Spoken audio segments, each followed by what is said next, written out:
Très chers téléspectateurs de PPT TV, bonjour ou bonsoir, quelle que soit l'heure à laquelle vous nous recevez à cet instant. Bienvenue une fois de plus à cette grande première édition de notre émission sur l'étude et l'analyse des ouvrages de l'esprit de prophétie. En général, c'est une série d'ouvrages qui ont été inspirés et rédigés par Madame White, l'une des références principales de notre œuvre missionnaire et évangélique adventiste. Nous allons, tout au long des ouvrages à étudier et tout au long des chapitres, évoluer étape par étape sur l'étude et l'analyse de chaque ouvrage. Et à cette première édition de cette émission, nous allons aborder le livre Tragédie des siècles. Et en cette première édition, nous allons étudier effectivement le premier chapitre de ce livre Tragédie des siècles. Il s'agit du chapitre 1, la destruction de Jérusalem. Et pour analyser ou étudier ce chapitre premier de ce livre, nous avons comme invité que nous recevons depuis Kinshasa le pasteur Jean-Pierre Moulumba qui est avec nous cet après-midi. Bonjour pasteur. Bonjour Florence. Alors comment va Kinshasa? Ça va très bien, merci de m'associer à cette belle aventure. Kinshasa se porte bien, il fait très chaud, très chaud. Et à cause de cela, nous avons des coupures de courant, mais sinon ça va. Gloire à Dieu. Merci donc le pasteur Jean-Pierre qui va être avec nous pendant un nombre de temps selon la disponibilité de son programme. Et puis nous avons depuis le Gabon de l'autre côté le pasteur Patrick Anani. Bonjour pasteur. Bonjour Florence, comment vas-tu? Ça va bien, merci. Ça fait un bon temps que nous n'avons pas pu nous rencontrer. La nouvelle technologie nous permet aujourd'hui, même à distance, de joindre 2 ou 3 continents, ou 4 ou 5 continents à la fois. Vous êtes du côté du Gabon, alors comment se porte le champ missionnaire du Gabon? Ouais, bon, actuellement je suis à Brazzaville pour quelques jours, mais le champ du Gabon se porte assez bien. Alors vous êtes venus faire une campagne. Yes, okay. Yes. Nous faisons une campagne, il y a des missionnaires qui sont venus à Brazzaville pour une campagne médicale, donc nous sommes venus les accompagner dans le territoire. Voilà, donc merci. Merci à tous pour cette belle présentation. Nous voulons donc demander à notre doyen des doyens, le pasteur Jean-Pierre Moulumba, de nous unir dans la prière avant d'entamer l'étude et l'analyse du chapitre 1er du livre Tragédie des siècles. Prions le Seigneur. Seigneur notre Dieu, nous voulons te demander de valider ce moment important de l'histoire de ton Église ici-bas. Et nous voulons te confier cette émission particulière que nous allons présenter tout à l'heure. Te confions Florence qui est en train de nous diriger dans cette bonne étude de ta parole. Nous te demandons, Seigneur, de déverser sur nous une grande portion de ton esprit, afin que tout ce que nous allons faire ici puisse être de nature à te glorifier. Continue à être notre Dieu dans tous les aspects de notre vie. Maîtrise la technologie pour nous, parce qu'elle est parfois capricieuse. Que tout se fasse pour la gloire de ton nom. C'est ton nom, Jésus-Christ, que nous te demandons ces grâces. Amen. Pourrait nous dire de manière globale d'abord un petit résumé syntaxique comme ça du livre de Tragédie des siècles avant que nous abordons l'étude et l'analyse sur le chapitre 1er. Pasteur? Bon, je peux déjà dire que la Tragédie des siècles, c'est le premier livre que j'ai lu lorsque je me suis converti. Je l'ai lu les 500 et quelques 65 pages, je crois.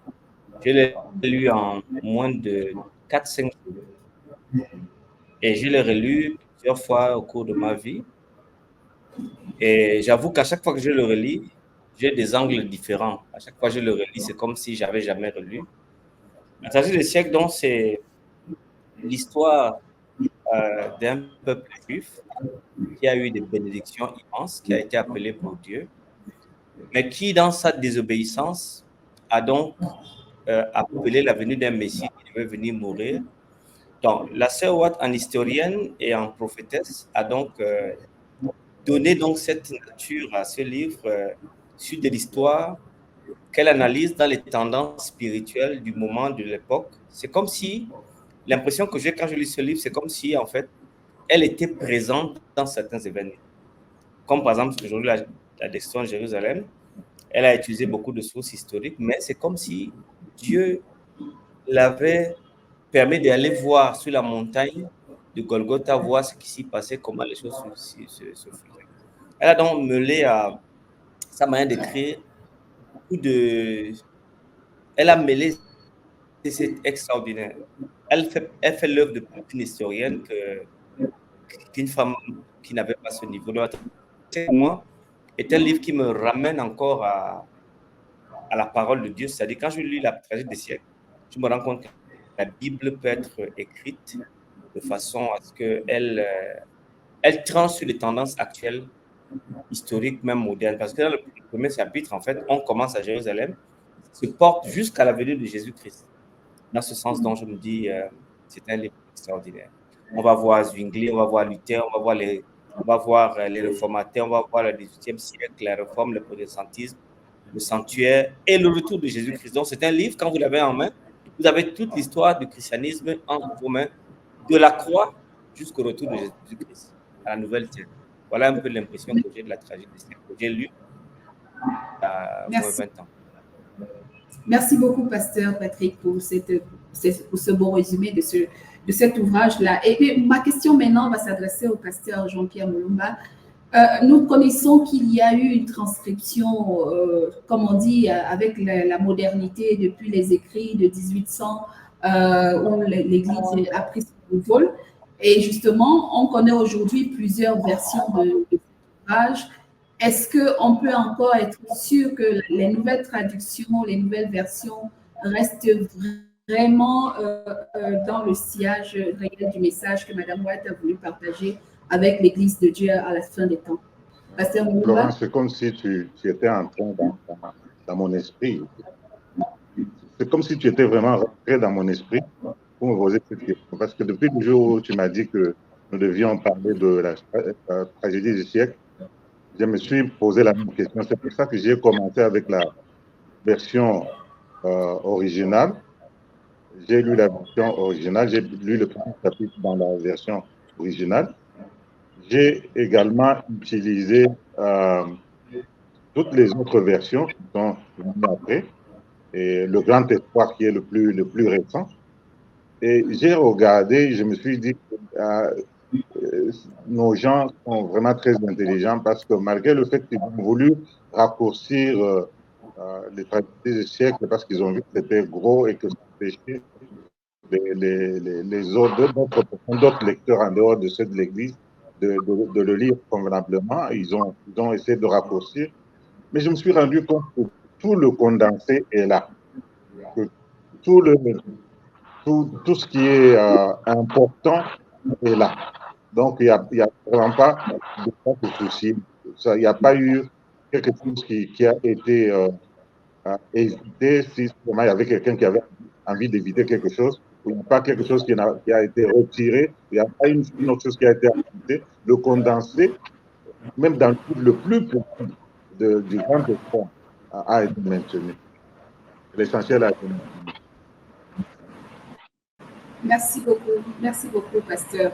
Bien, voilà, nous allons immédiatement entamer l'analyse du chapitre 1er qui fonde l'objet de notre étude en cette première édition, le chapitre qui concerne la destruction de Jérusalem. Et comme à l'entame de ce chapitre, effectivement, on est dans le livre de Luc, le chapitre 19, le verset 41, qui dit précisément que comme il approchait de la ville, Jésus, en la voyant, pleura sur elle, et puis tout le discours dira. Qu'est-ce qu'on retient sur la signification des pleurs de Jésus? Parce que justement, l'ouvrage situe les pleurs de Jésus à la veille de la Pâque. Et nous sommes dans la semaine pascale. Nous sommes, comme le dit le monde aujourd'hui, la semaine de la Sainte Pascale et tout. Nous y entrons et Jésus entre à Jérusalem pour préparer la Pâque. Et voilà qu'il pleure sur la ville de Jérusalem. Qu'est-ce que ce message peut signifier exactement pour l'Église, pour nous, l'Église de la fin des temps? Pasteur Anani. Well, La Pâque était le temps de la fête nationale, c'était la grande fête, parce qu'il y avait 3 fêtes, la Pentecôte, la fête des Tabernacles et la Pâque, qui était la grande fête du judaïsme. Alors, dans la grande fête du judaïsme, Jésus donc contemple donc cette paix, scène de paix, de joie autour d'Israël, mais lui, il entrevoyait donc sa destruction. Parce que Jérusalem, selon le psaume 48, verset 3, on dit elle est belle et la colline, joie de toute la terre, la ville du grand roi. Donc, il y avait les magnifiques constructions du temple sous les rayons de soleil qui couchaient, qui se éclairant la blancheur et des murailles. C'était terrible et parfait. Elle était donc parfaite en beauté, elle était l'orgueil de la nation juive, mais aucun fils d'Israël ne pouvait la regarder sans un frisson de joie et d'admiration. Mais en fait, quand Jésus-Christ fait cette plainte que tu as lue, il ne pleurait pas sur lui-même, mais sur la boue de ce qui va arriver dans les années à venir. Jérusalem va être le calvaire du théâtre de la crucifixion. Donc Jésus pleure sur le sort inexorable de Jérusalem et il pleure surtout sur l'aveuglement et l'impénitence de ceux qu'il est venu sauver. Donc c'est tous ces éléments-là qui sont mélangés dans le Christ, qui permettent qu'il pleure. Juste dans Luc chapitre 19 que tu as lu, il est venu, lui, le Messie libérateur de son peuple. Il reconnaît dans le futur prophétiquement qu'il va être rejeté. Et le rejet de Christ, donc, va entacher plus de 1000 ans d'histoire qui se déroule devant le Sauveur. La faveur, la sollicitude divine vont s'arrêter sur cette ville et Dieu lui-même va permettre que Jérusalem soit détruite. Donc, c'est un peu tout ça que Jésus-Christ entrevoit et il ne peut avoir que des larmes. Voilà un peu ce que j'ai vu dans ce verset.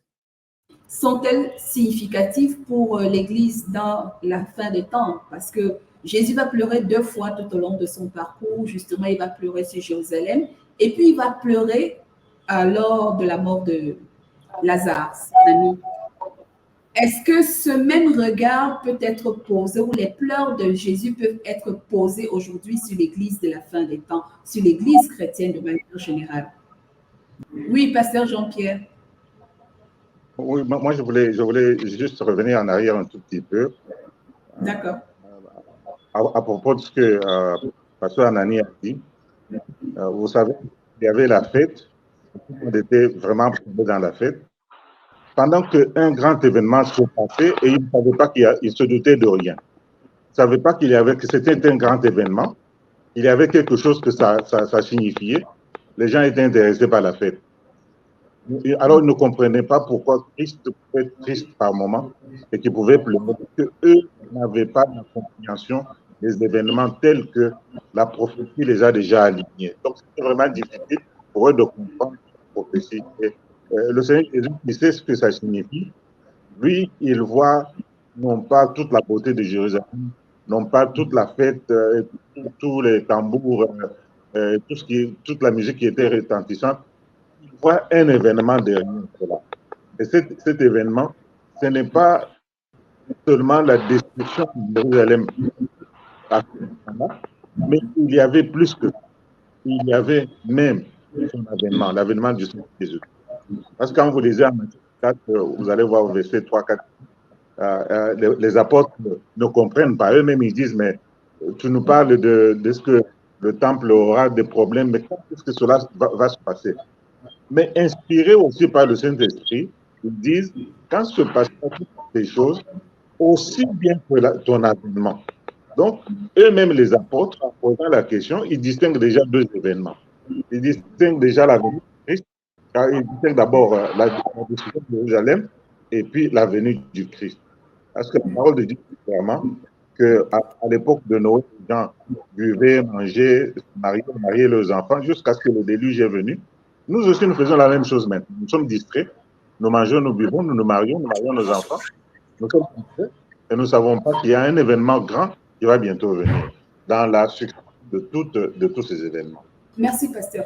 Et bon, voilà, dans ce chapitre-là précisément, Madame White évoque la destruction du premier temple, le temple de Salomon, et puis la destruction du second temple construit sous Zorobabel et Néhémie et Esdras et tout. Pasteur Anani, est-ce qu'il y a une portée significative, symbolique entre le premier temple et le second temple? Qu'est-ce qui fait, parce que Mme Watt va justement aborder les aspects de ce qui fait la grandeur d'un et ce qui fait la différence avec le second temple.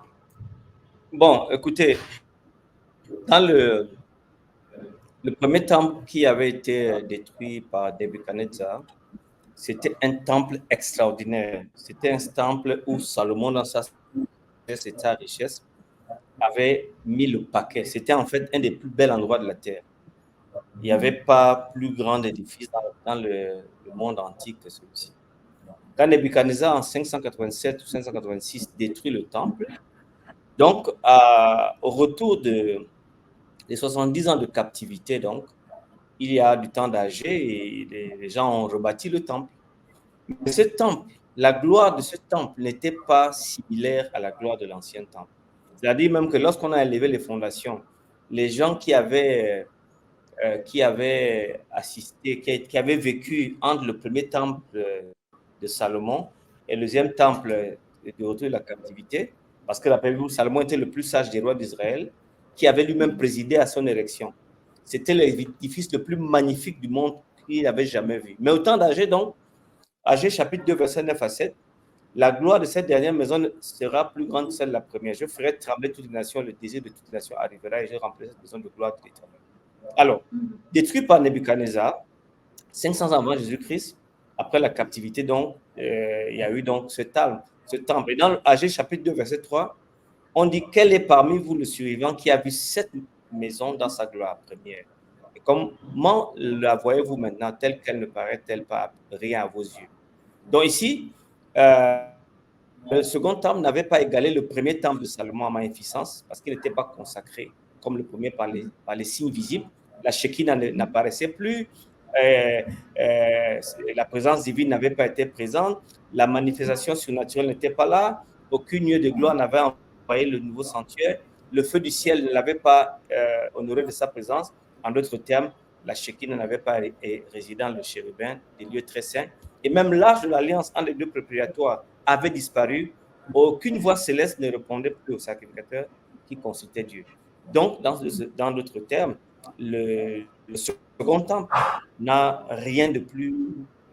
C'était rien par rapport au temple de Salomon, qui avait témoigné de la présence divine, qui avait témoigné de la Shekinah, qui avait témoigné de l'arche de l'alliance, de la loi de Dieu à l'intérieur, le bois de Aaron qui avait poussé.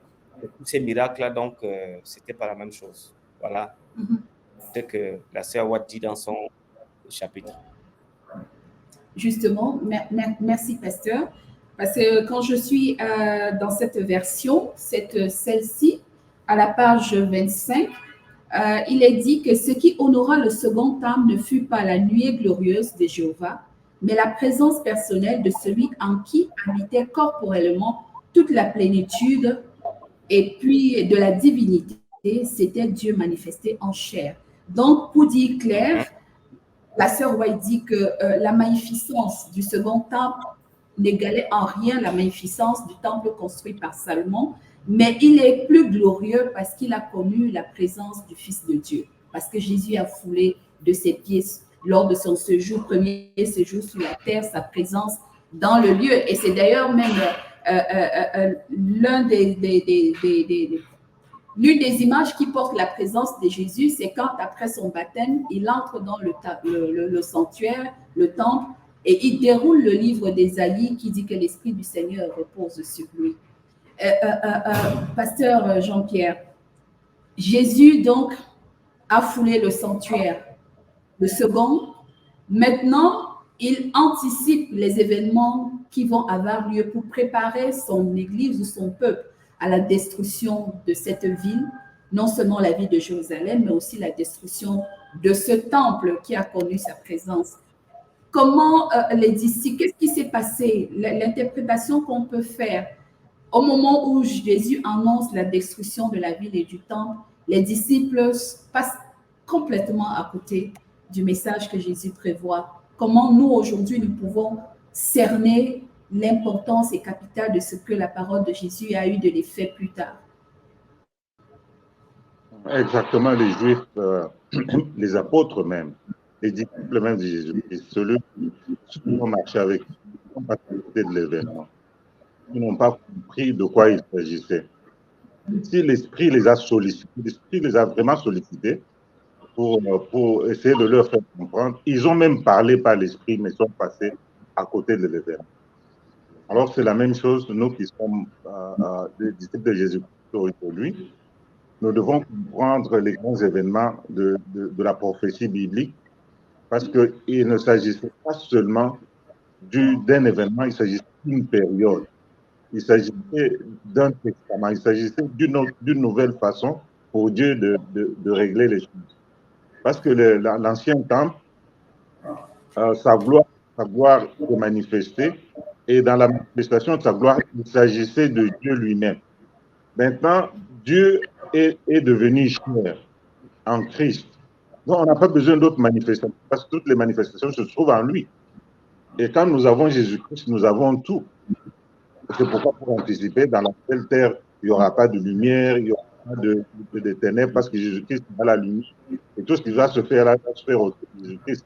Si nous comprenons que déjà, à ce moment-là, dans ce temple-là, Jésus-Christ était l'objet principal, parce que c'était lui, le Messie, lui, le Dieu qui venait dans la Shekinah se présenter. Si nous comprenons que c'est comme ça, que Jésus est cela, si nous comprenons cela maintenant, donc nous comprenons par la même occasion, nous n'avons rien d'autre à craindre, nous n'avons pas autre chose à craindre parce que nous avons Christ avec nous. Et que si nous nous mettons à l'honorer, à marcher avec lui, nous comprendrons très bien que sa venue, ce sera proche, c'est proche. Quand il va venir, nous serons compensés. Donc, pour l'Église d'aujourd'hui, cet événement de la destruction de Jérusalem devrait leur apprendre que de la même manière que c'est arrivé soudainement, la venue du Christ va venir de la même manière, de façon soudaine. Merci beaucoup, pasteur. Nous sommes pratiquement en train d'aller vers le bout de l'analyse de ce premier chapitre. Jésus va donner un ensemble de signes principaux. Nous savons que le premier temple, celui construit par Salomon, a été détruit par l'armée de l'Empire babylonien. Le second temple sera détruit par l'armée de l'Empire romain, et d'ailleurs sous l'égide et la conduite de Cestius Gallus.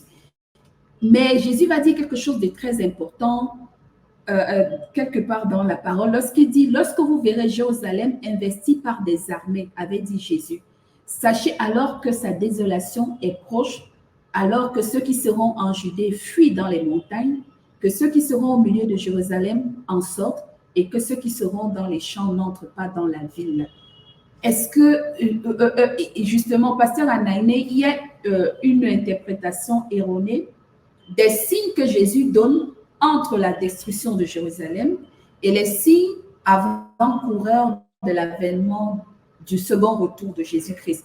Comment aujourd'hui pouvons-nous faire une démarcation entre les deux événements? Bon, d'abord, il faut d'abord comprendre que Matthieu 24 et Marc chapitre 13, comme Luc 21, prédisent deux événements. Rappelez-vous, quand Pierre demande à Jésus, « Dites-nous quand ces choses arriveront ». C'était donc, il y avait deux signes. Il y avait le signe de la destruction du temple et le signe de l'avènement de Jésus. Donc, Jésus-Christ a donc mêlé les deux. Dans Marc chapitre 13, on nous dit, il ne restera pas pierre sur pierre. Verset 1, il s'assit sur la montagne de Olivier en face du temple et Pierre Jacques dit, « Dis-nous quand cela arrivera. » Verset 4, et quel signe connaîtrait-on toutes ces choses s'accomplir? Alors, quand Jésus-Christ donne sa réponse, il répond aux deux événements, tant à la destruction de Jérusalem qu'à la venue de Jésus-Christ. Il y aura des guerres, bouts de guerre, et ainsi de suite, ainsi de suite. Mais pour Jérusalem, c'était l'abomination de la désolation.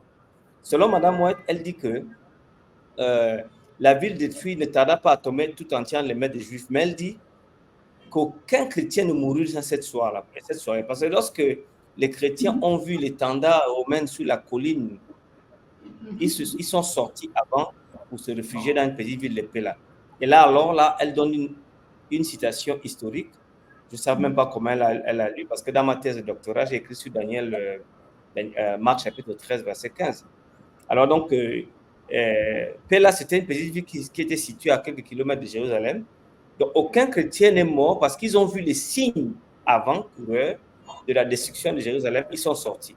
Mais l'obstination des Juifs, parce qu'ils avaient eu une petite victoire sur la main de Titus, ils se sont obstinés en se disant que Dieu était avec eux. S'étant obstinés donc, ils ont péri dans la cité, ils ont mangé leurs enfants. Les femmes ont préparé leurs enfants parce qu'ils n'ont pas bien analysé les signes. Donc, dans le chapitre 24, chapitre 13, chapitre 21 des évangiles, il y a donc 2 signes. Et ça nous ramène maintenant à présent. Est-ce que Jésus vient? La Bible nous dit qu'il y aura des guerres et des bouts de guerre. Vous avez l'Ukraine et la Russie. J'ai dans un livre là, Owa Edge, qui dit donc que depuis que la Terre existe, il y a eu pas plus de 1200 jours de paix. Depuis que la Terre existe, depuis qu'on écrit, les hommes font la guerre tous les jours. Donc, il y a donc dans Florence, dans toute l'histoire humaine, il n'y a pas eu plus de 1200 jours de paix. S'il y a la paix entre l'Irlande et l'Angleterre, la Russie et l'Ukraine, l'Amérique, ainsi de suite, l'Afrique, donc les hommes savent faire la guerre. Donc la guerre n'est pas un signe de la venue de Jésus-Christ, mais c'est un signe de la préparation. Ouais, donc c'est cette confusion que beaucoup de gens ont fait et ils ne se préparent pas dans de bonnes conditions. Voilà, merci beaucoup, pasteur. Alors, la dernière question va être adressée au pasteur Jean-Pierre, le doyen. Pasteur, vous êtes avec nous encore? Oui, il y a une chose que je voudrais relever là, qui se passe aujourd'hui, parce que pasteur Anani a dit clairement qu'il y a 2 événements. Il y a 2 événements. Il y a d'abord la destruction de Jérusalem dont il parlait, et puis il y a la venue de l'avènement du Seigneur Jésus-Christ. Ce sont 2 événements distincts. Et Jésus a donné des signes, a donné des avertissements par rapport aux 2 événements. Alors, je voudrais dire qu'aujourd'hui, il y a une théorie qui s'est développée autour des avertissements que Jésus-Christ a donnés en ce qui concerne la destruction de Jérusalem, quand il disait qu'il faut que les gens partent, qu'ils sortent de la ville parce qu'ils seront détruits. Et quand il disait, par exemple, que celui qui est sur le toit ne puisse pas descendre pour chercher celui qui est dans la maison. Les gens qui n'ont pas compris la profession de développer une théorie qui parle de l'enlèvement secret. L'enlèvement secret, il se base sur ce que Jésus a dit à propos de la destruction de Jérusalem pour créer toute une théorie de telle sorte que la femme ne puisse pas chercher son mari, que le mari ne puisse pas chercher ses enfants parce que l'enlèvement sera individuel et secret. Alors ça, c'est une mauvaise lecture de la parole de Dieu, parce que la parole de Dieu ne dit pas une chose pareille.